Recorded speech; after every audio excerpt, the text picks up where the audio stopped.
शेतकऱ्यांसाठी आजच्या सर्वात मोठ्या टॉप आणि ठळक बातम्या आपण या ठिकाणी पाहतोय। पहिलीच बातमी निघते आहे, शेतकरी कर्जमाफीत लाडकी बहिणीचा अडथळा, आर्थिक ताण वाढल्याने कर्जमाफीला बगल।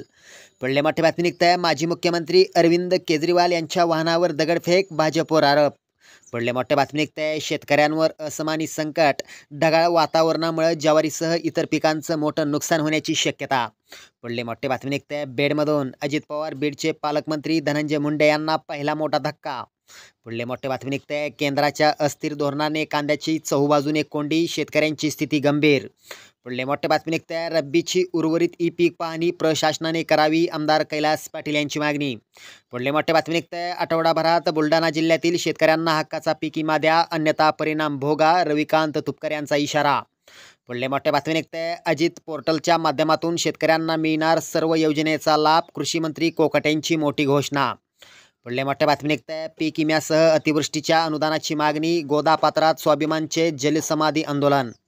पुढल्या मोठ्या बातमी निघते आहे, शेतकऱ्यांचे ठिबक अनुदान रखडले, 63 लाखांच्या अनुदानासाठी 1.5 वर्षापासून शेतकऱ्यांना प्रतीक्षा।